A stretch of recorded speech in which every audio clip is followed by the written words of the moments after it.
tu as souffert à cause de mon nom, et tu ne t'es pas lassé. Mais que ce que j'ai contre toi, c'est que tu as abandonné ton premier amour. Souviens-toi donc d'où tu es tombé. Repens-toi et pratique tes premières œuvres.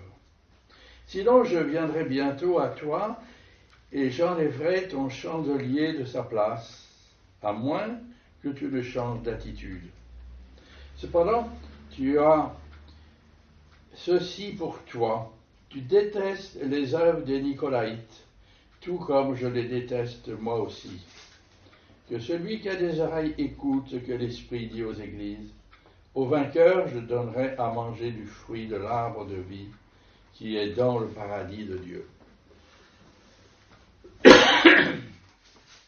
Avant d'entrer dans le texte, là, on va un petit peu faire le tour de la ville d'Éphèse et comment cette église a été implantée à Éphèse.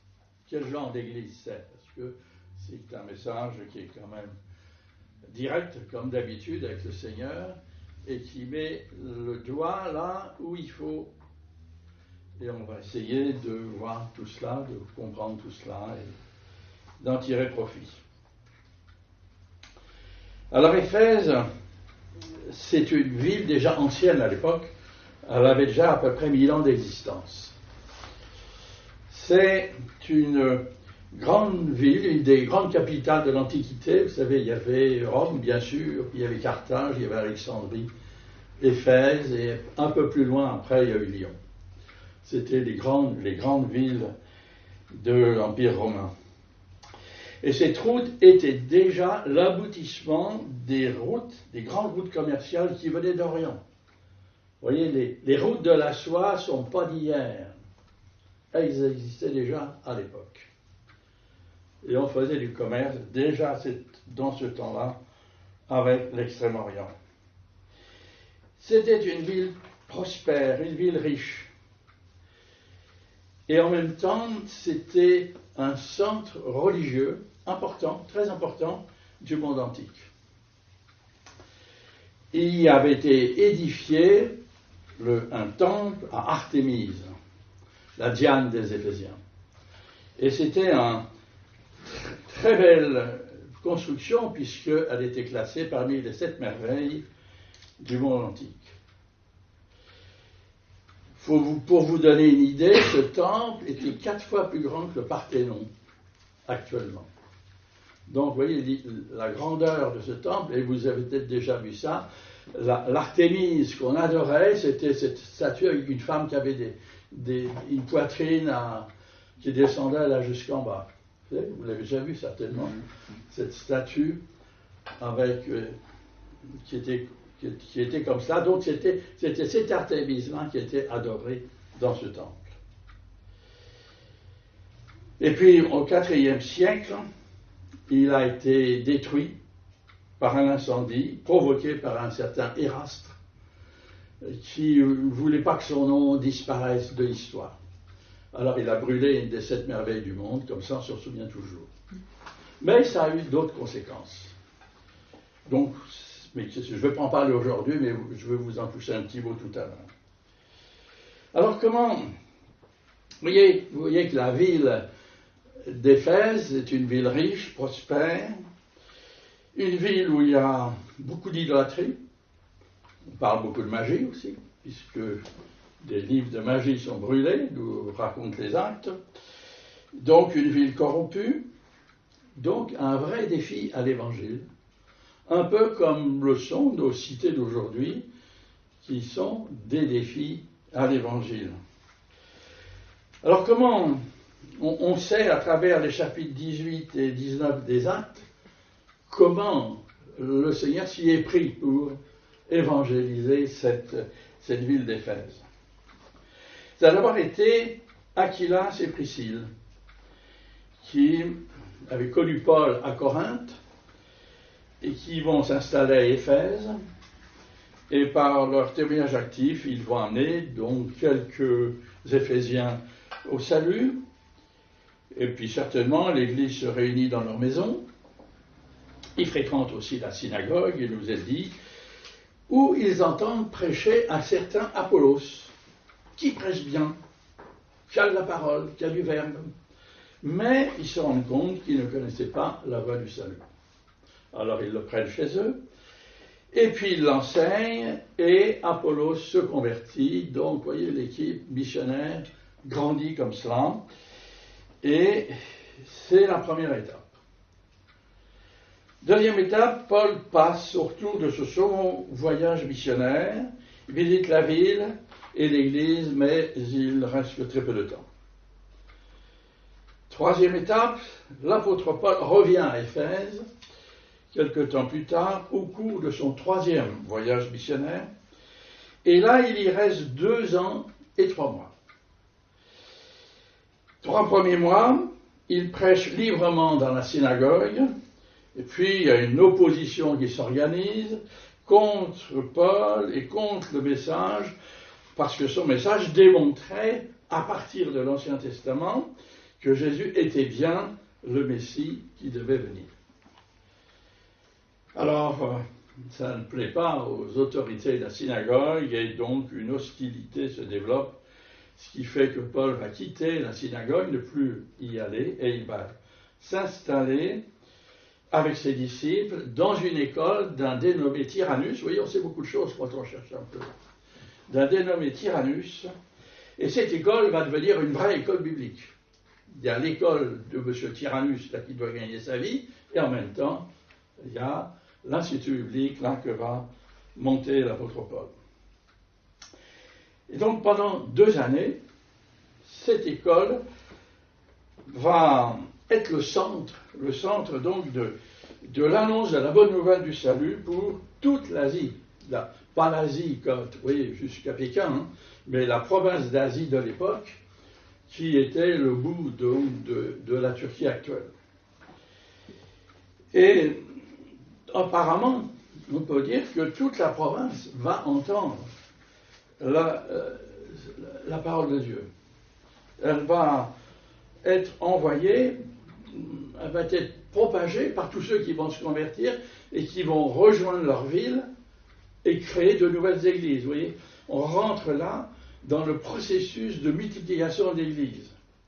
Parce qu'on va retrouver, suite à l'enseignement de l'apôtre Paul, au nord, une église à Smyrne, une autre à Thyatire, une autre à Pergame, et puis à l'est, ça va être les églises de Colosse, d'Hiérapolis et de Laodicée. Vous voyez, on implante une église et on la multiplie. Donc, ça, c'est la stratégie de l'apôtre Paul. Toujours valable aujourd'hui. Cinquièmement, beaucoup de miracles extraordinaires s'opèrent par les mains de l'apôtre Paul. Des démons sont chassés, il nous a dit, beaucoup de malades sont guéris. Et la parole de Dieu agissait avec puissance dans les cœurs et dans les vies. Et un grand nombre de ceux qui avaient touché à la magie ou qui en avaient peut-être vécu, eh bien, sont venus brûler leurs livres. Quand on sait le prix des livres à l'époque, c'était pas rien de brûler les livres de papyrus ou de choses comme ça, qui étaient très précieux. Eh bien, cela nous est mentionné dans la parole. C'est ainsi qu'on venait brûler ces livres-là publiquement. C'était public.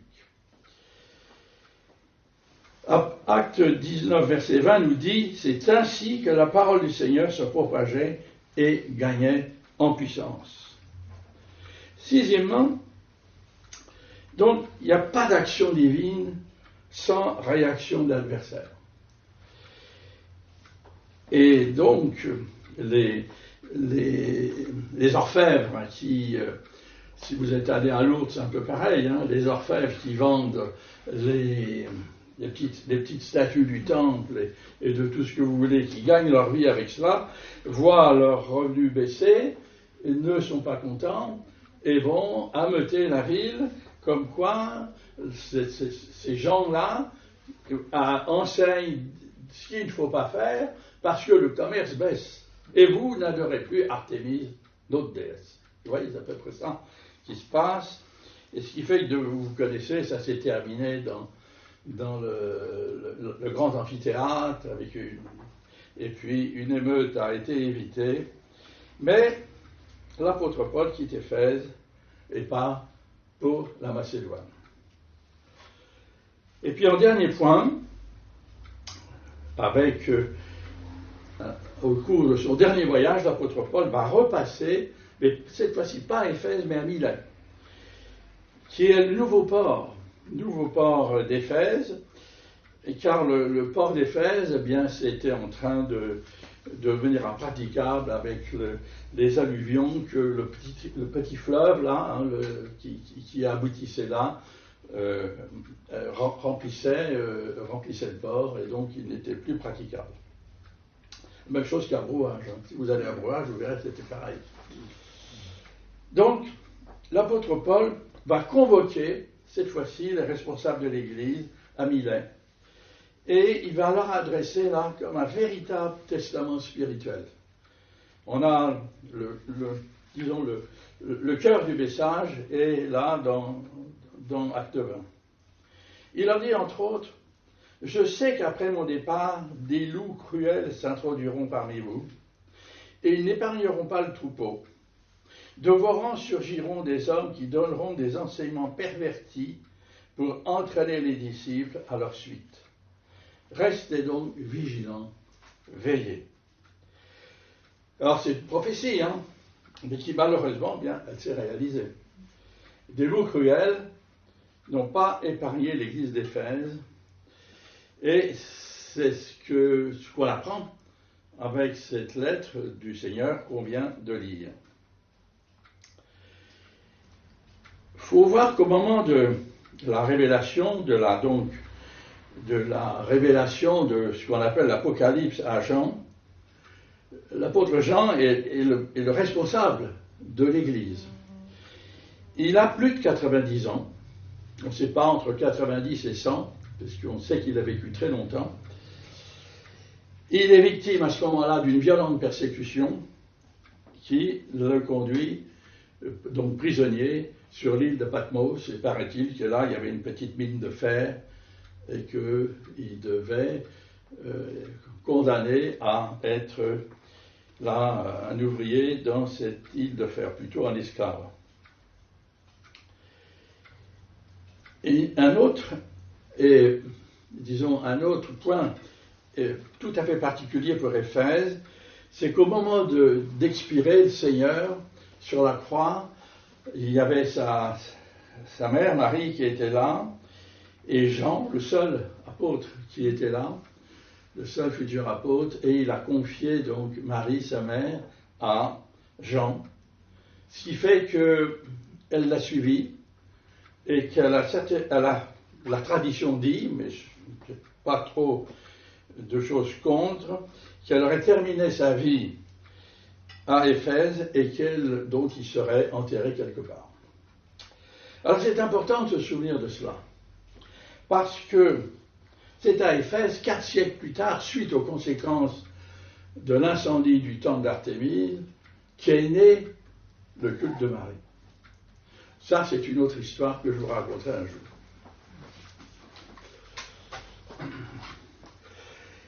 Donc, vous voyez, au début de sa lettre, le Seigneur se présente de la même manière qu'il s'est présenté donc, dans le premier chapitre.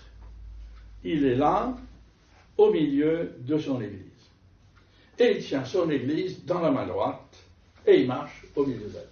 Il est actif. On nous montre un Seigneur qui marche, qui agit, et qui est au courant de ce qui se passe. Il sait tout. Il tient donc son Église dans sa bonne main droite.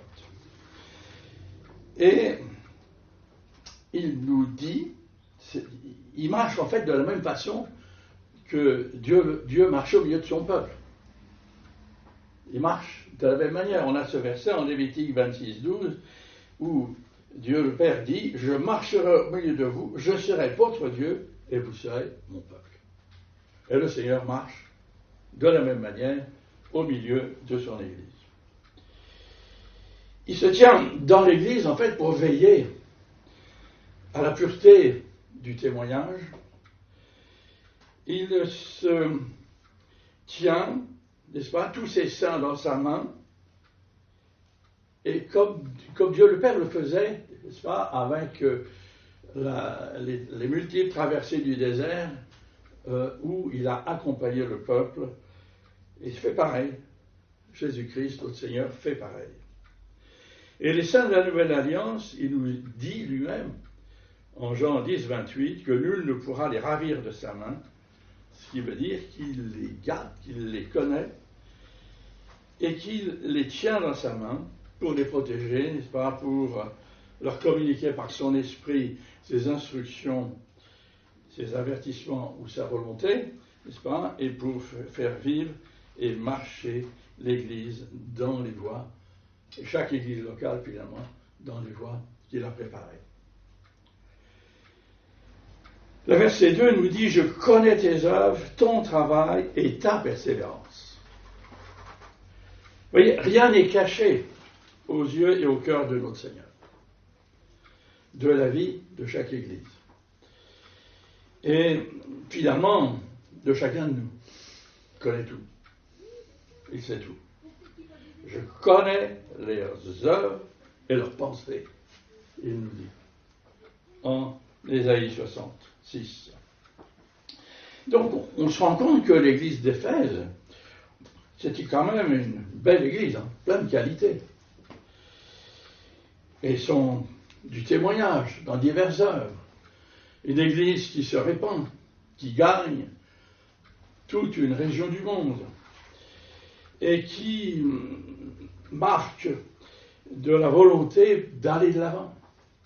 N'est-ce pas? Elle vit, travaille, témoigne avec persévérance. En un mot, elle ne baisse pas les bras, elle ne baisse pas le flambeau de l'évangile, n'est-ce pas? Et elle le maintient bien haut, malgré les difficultés. Et puis, arrivent après les persécutions. C'est une attitude volontaire et fidèle qu'a cette Église. On se rend compte qu'elle aime la parole de Dieu, ce qui lui épargnait bien des problèmes. C'est ce qui nous est dit toujours au verset 2, qu'elle ne pouvait pas supporter les méchants. Donc c'est quand même clair. Et ces méchants, c'est des loups qui se déguisent en agneau, n'est-ce pas, pour tromper l'Église, la mordre et la faire souffrir. Vous voyez, l'Église d'Éphèse mettait à l'épreuve ceux qui se présentaient apôtres sans l'être et les a trouvés menteurs. Ce qui veut dire que l'enseignement de l'Église était vrai, conforme aux Saintes Écritures, et que sa doctrine était claire, biblique et comprise par tous les membres de l'Église. C'est tout ça que ça veut dire. Et que du coup, l'Église pouvait dépister les beaux parleurs et les mauvais prêcheurs. Et comme ça, elle s'évitait bien des problèmes et elle les jetait dehors. Verset 3 nous dit, oui, tu as de la persévérance, tu as souffert à cause de mon nom, et tu ne t'es pas lassé. Ça, c'est une belle approbation. Moi, j'aimerais bien que le Seigneur nous dise la même chose. C'est pas mal quand même, c'est bien. Qualité de vie spirituelle reconnue par le Maître. Ça, c'est encourageant. Mais malgré cette vie dynamique, qui produit des fruits, il y a un problème. Et un gros problème. C'est l'amour qui s'est refroidi.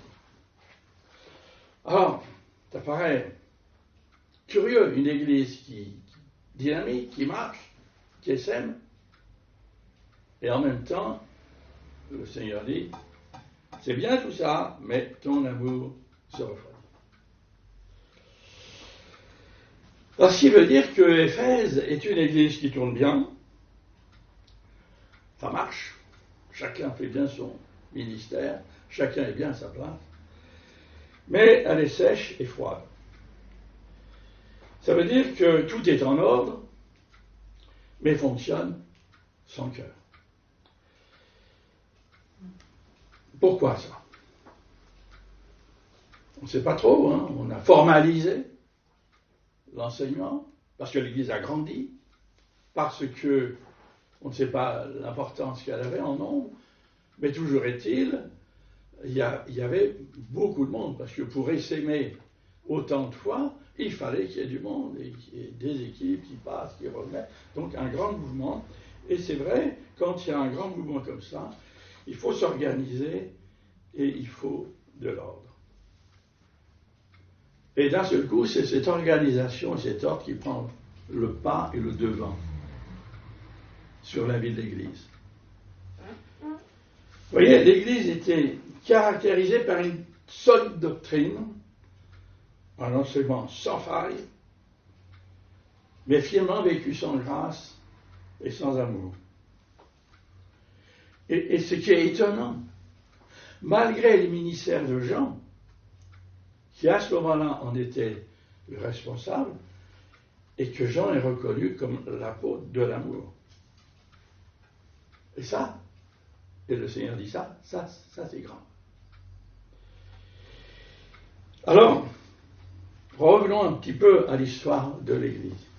Vous voyez, l'Église a été fondée autour des années 50, 54, à peu près par là, elle a été fondée. Il s'est passé 40 années depuis sa fondation. Et c'est certainement la deuxième génération. Vous voyez, la première génération, ça se passe comme ça dans les églises. Il y a la deuxième génération qui arrive. Et puis la troisième commence à pointer son nez. La troisième génération pointe son nez. Alors, l'Église a gardé la doctrine, mais elle a perdu l'amour. C'est ce que le Seigneur lui reproche. Vous voyez, tout est bien organisé. Chacun est à sa place. Mais elle est gagnée par la routine. Les habitudes sont là. Et bientôt, ça sera les traditions qui seront là. Vous voyez, de ce fait, tout est devenu froid et conventionnel, car il n'y a plus le brio, il n'y a plus la souplesse, il n'y a plus la vivacité, n'est-ce pas, et l'ardeur de l'amour. Ça n'y est plus. Et là, le Seigneur nous parle du premier amour. Ça, c'est important. Pourquoi il nous parle du premier amour? Parce que le premier amour, moi, je trouve, c'est le plus fabuleux. C'est le plus fabuleux. Il est unique. Même dans notre vie personnelle, c'est le plus beau. Malgré tout.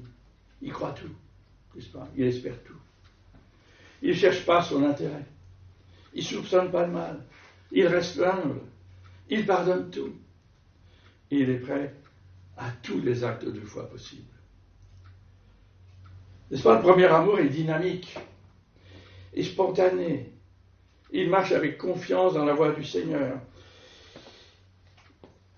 Et il va accomplir les œuvres que notre Seigneur a préparées pour lui, et on les accomplit sans trop se rendre compte, mais elles sont faites.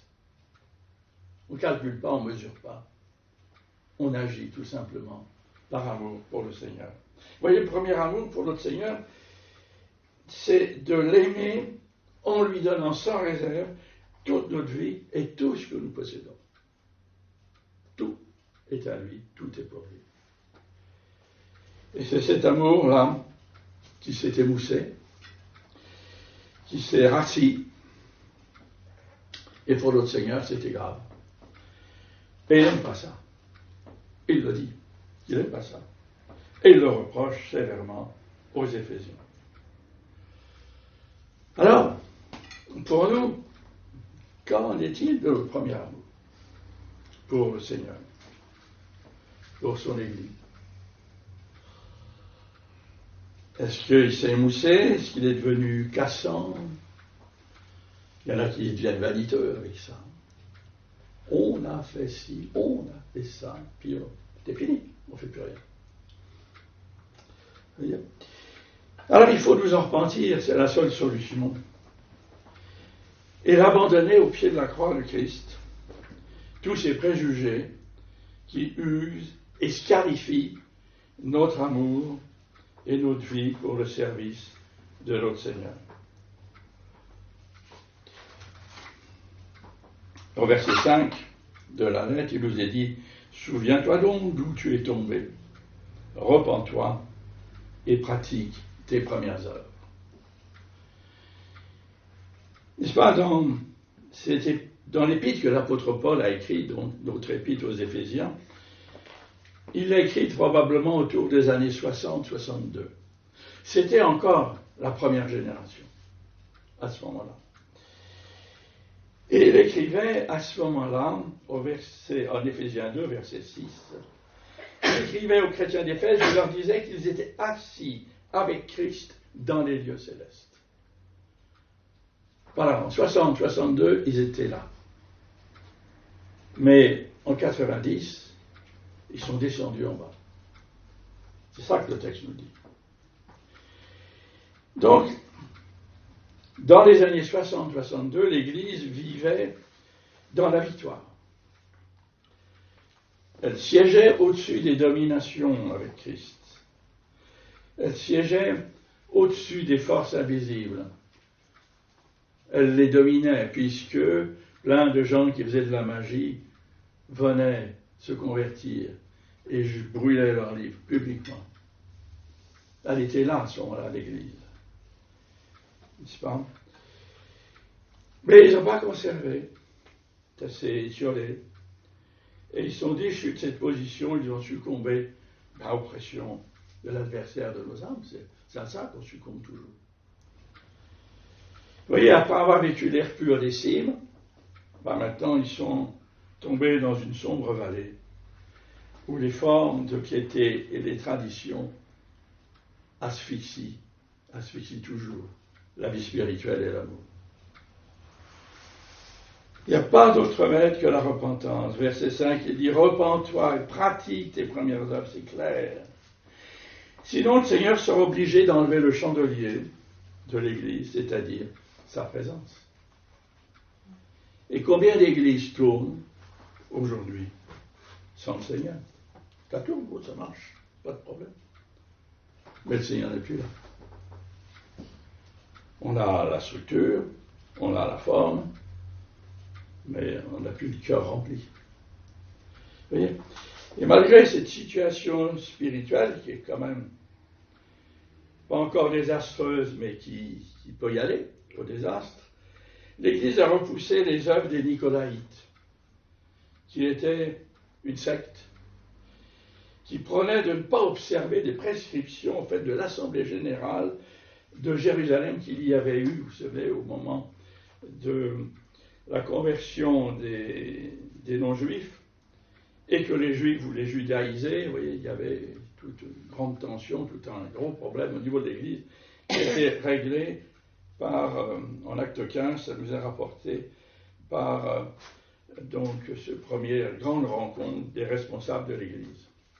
Vous voyez, les Nicolaïtes enseignaient la doctrine de Balaam, en fait, c'est ça qu'ils enseignaient.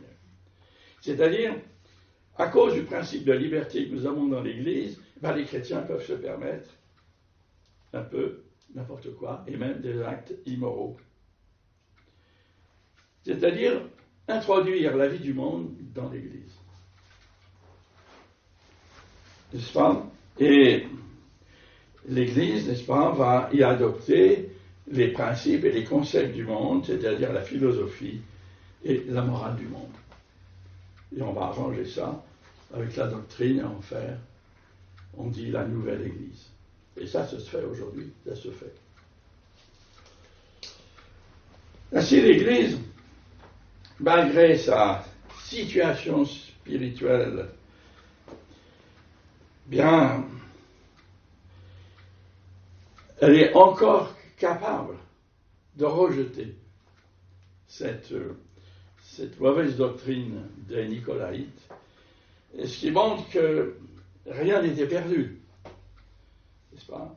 Si tous ces membres se repentaient et revenaient à leur premier amour, c'est ce que le Seigneur leur demande, n'est-ce pas? Vous pouvez encore revenir, redémarrer, et moi je redémarre avec vous. C'est ça qu'il leur dit, c'est ça le message de cette lettre. Alors c'est vrai qu'il y a là un vrai problème dans la vie et la croissance d'une Église. Il y a un difficile équilibre à trouver entre le besoin d'ordre et d'organisation de l'Église et la folie de la marche par la foi. Là, c'est dans la folie de la marche par la foi que la volonté de Dieu va s'exprimer. C'est pas dans l'organisation. Ça se vérifie tout le temps. La bonne organisation, c'est comme quand on construit une maison, c'est l'échafaudage qui grandit. Il ne faut pas qu'il grandisse plus vite que la maison. On ne peut plus travailler. Il faut qu'il suive le mur. Il faut qu'il aide la construction. C'est ça l'organisation. Vous voyez, l'important, c'est ce qui va se faire, pas ce qui est fait. C'est ce qui va se faire demain. C'est ça l'important. Vous voyez, c'est ça qui est enthousiasmant. Faire du nouveau, toujours du nouveau. Parce que Dieu est créateur, il crée tous les jours, il crée tout le temps. Et des églises, c'est de la création divine. Et c'est dans ce domaine-là que le Seigneur veut nous emmener. Et le paradoxe qu'il y a, qui est difficile à vivre, c'est pas facile, hein, c'est qu'il nous faut aimer ce qui nous contraint. C'est le monde nous propose des choses qui sont bien, formidables. Mais c'est pas celle-là qu'il faut aimer. C'est ce que Dieu nous donne. On peut s'en servir, mais il faut que ça reste des serviteurs et pas plus. Il ne faut pas que ça prenne le pas sur nous. Il faut que ça reste au service. Et si c'est plus bon, on le jette. Vous voyez, c'est ça le grand paradoxe auquel l'Église est confrontée. Alors à ce moment-là, si on domine la situation, eh bien la foi va bien sûr évaluer les difficultés qu'il y a, mais elle va introduire Dieu dans la situation. Autant dans notre vie personnelle que dans la vie collective d'une Église. Elle va mettre les pensées, n'est-ce pas, la volonté au diapason de celle de Dieu. C'est ça que la foi va faire. La foi, c'est un muscle, il ne faut pas oublier, c'est un muscle qui permet d'avancer. Et c'est ainsi qu'on va aimer notre Seigneur et, n'est-ce pas, et garder la vivacité de notre premier amour. Et c'est ça que le Seigneur veut, c'est ça le message de cette lettre aux Éphésiens. Garder notre premier amour. Pour continuer à marcher pour la gloire de Dieu. Et il termine au verset 7 en disant que celui qui a des oreilles écoute ce que l'Esprit dit aux églises. Au vainqueur, je donnerai du fruit de l'arbre de vie qui est dans le paradis de Dieu. On retrouve, vous voyez, le même thème que, vous voyez, là on est en 90, que 30 ans plus tôt avec la première génération, vous êtes assis là, dans les ciels avec le Seigneur.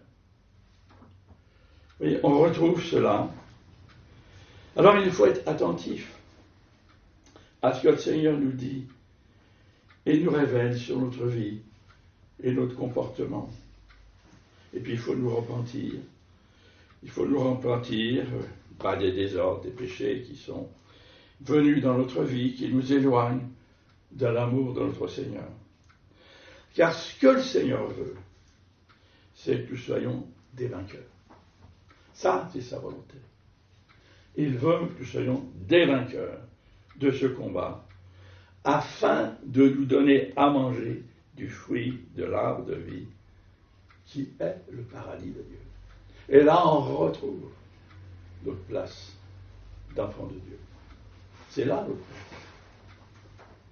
Manger ce fruit de la connaissance, c'est-à-dire être directement en contact, en relation avec notre Dieu, sans les interférences du monde, et sans les philosophies qui arrivent, sans les concepts qui arrivent, sans... Non, le Seigneur veut nous voir face à face. C'est toujours un tête-à-tête qu'il veut avec nous. Toujours. Et c'est ça, c'est là qu'est la source de l'amour. C'est là qu'elle est.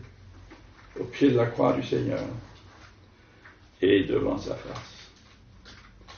Alors que notre Seigneur nous aide et nous fortifie, n'est-ce pas, dans notre marche avec lui, afin que nous soyons des vainqueurs.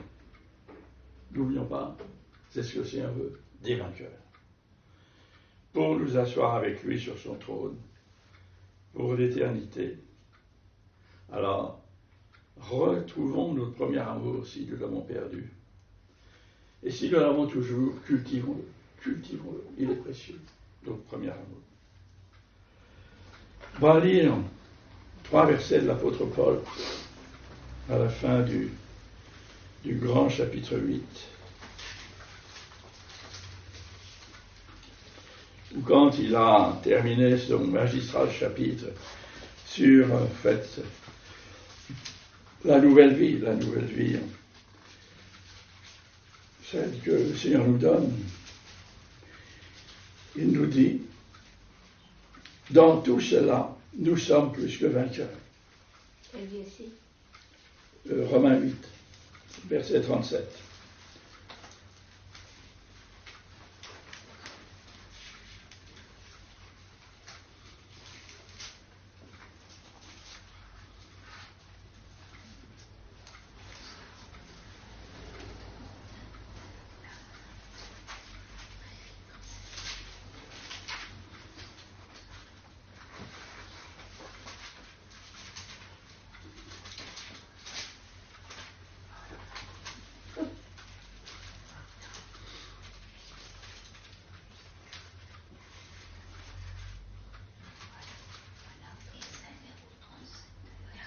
Ça y est? Ça y est. Bon. Dans tout cela, nous sommes plus que vainqueurs dans le combat, n'est-ce pas, pour garder la foi et garder ce premier amour. Dans tout cela, nous sommes plus que vainqueurs, grâce à celui qui nous a aimés. En effet, j'ai l'assurance que ni la mort, ni la vie, ni les anges, ni les dominations, ni le présent, ni l'avenir, ni les puissances, ni la hauteur, ni la profondeur, ni aucune autre créature ne pourra nous séparer de l'amour de Dieu, manifesté en Jésus-Christ, notre Seigneur. Et bien que nous restions encouragés par ce verset qui nous donne la victoire. N'oubliez pas, notre Seigneur voit en nous des vainqueurs. Amen. Amen.